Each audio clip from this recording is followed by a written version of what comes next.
Hey guys, welcome back to Honkai Star Rail. In today's video, they have just released over on their Twitter the teaser for Jingliu. Now, Jingliu is going to be in patch 1.4. We do have the dev stream for patch 1.3 coming on Friday, my time, which is probably Saturday for most people, Saturday morning-ish.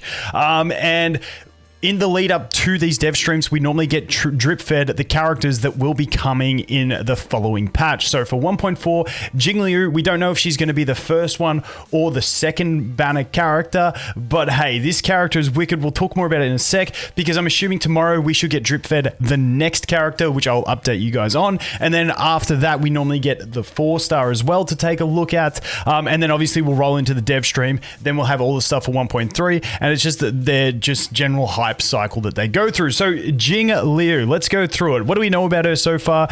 We know that she is Jingyuan's master, and she absolutely stomped, like completely stomped on Yangqing in his own storyline. So we did get to play her. I didn't have any footage recorded of when we got to play her, but if you play through that Yangqing storyline, you will get to use her as a playable character with the blindfold. Really good story interactions as well. Definitely worth the playthrough.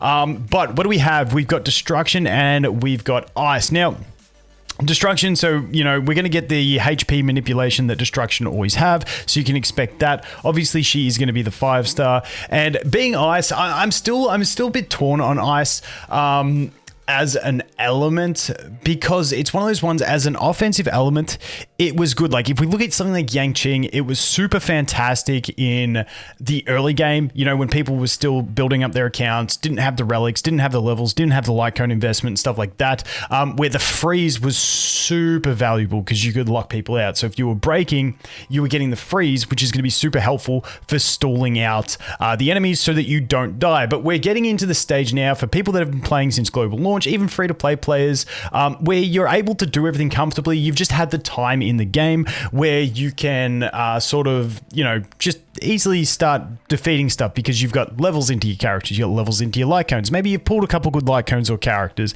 and it's getting a bit easier. So Ice as a damaging one sort of falls off for me in that aspect because it doesn't bring the damage, but still, I think it's going to be completely fine because there are situations where if you break with Ice, it's going to be good. Also, maybe you don't have a damage dealing option for the other elements, so hey, you may as well break the enemy anyway. So I don't think it's going to be massive, but like that's my one sort of issue with Ice as a damage type. It's just more of a defensive type than an offensive type, so you're going to lose a bit of pressure. But hey, as long as they make her well, which they've honestly, every character so far that's been released, I'm not going to talk about Jingyuan because I know there's a bunch of different arguments around that guy, but in general, the characters have been pretty powerful as they've been getting released, and if you summon for them, you're pretty much safe. You look at Blade, Blade's an absolute amazing unit. You look at Kafka, Kafka's crazy as well. Honestly, for me, Blade is probably my favorite unit at the moment, just because of his basically just solo ability, how easy it is to slap that dude on auto, and he just doesn't die. I mean, especially if you have a Luocha as well. Luocha is another massive unit for it. But we do have the Jingliu coming, so this unit, for me personally, I know a lot of people were saving for Kafka because, you know, Kafka reasons. Hot take, I reckon she tops Kafka. I don't know. That's just me.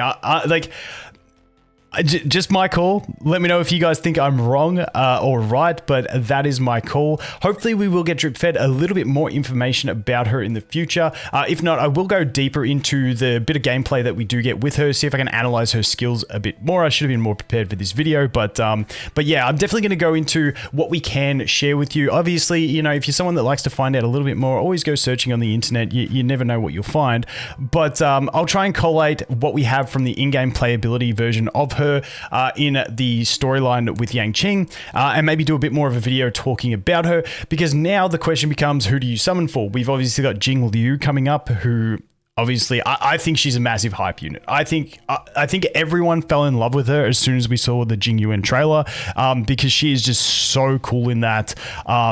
I just think she's a mad looking unit. And then when we did that bit of play with her in the Yangqing storyline, that was absolutely amazing too. I think this character just has a really cool feel about her in general. So if you're pulling for characters based on your likes, she's definitely one.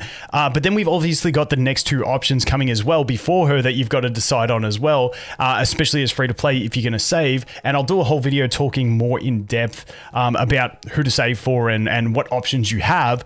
But obviously we have Imbibitor Lunae, who is another destruction unit. So they're really pushing out the destruction units as well, by the way, because we just had Blade, then we're getting Imbibitor, and then we're getting Jingliu. So that's 3 patches in a row where we are getting destruction units. I'm keen to see what the other 5-star is going to be in this patch, which we should find out tomorrow to see what we've got. But obviously they are pushing the destruction. I guess destruction didn't get much love at the very start of the game. What do we have for destruction? We had Clara and we had what's his face? Lightning Boy, Arlen. There we go. Yeah, remember what happened to Arlen? He used to be good. But yeah, so we've got those. We've got her coming. We got Imbibitor, and then we've also got Fu Xuan. Now, Fu Xuan is going to be a really hard one for me to pass up. Once again, if we're going on waifu value, I definitely think Jingliu is the top tier in the entire game at the moment. Beats Kafka, beats Fu Xuan, beats all of that. So if you're pulling for those reasons, for me personally, let me know your thoughts if you think she's up there with them. But I definitely think she is the S+ tier of that. But for me, Fu Xuan is going to be one that is impossible to pass up for me still, especially in my free-to-play account where I do have Silverwolf. I do have Zila as well, but I main QQ on that account. Because of the Mono Quantum team, it's just too much for me to pass up. Like without even looking at the skills of Fu Xuan, I feel like she's going to be hard for me to pass up because I think she's going to be one of those units where she'll be, once you get her, and just because she's a tank, if we look at tanks in the game, we've got Japard.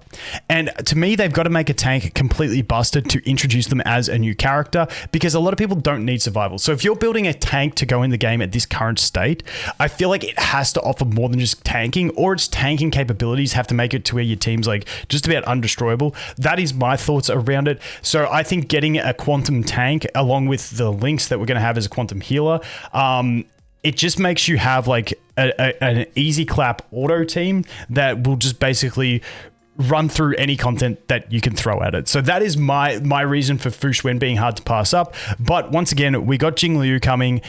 It's going to be a tough one. For me, I'm going to pull on Fu Xuan.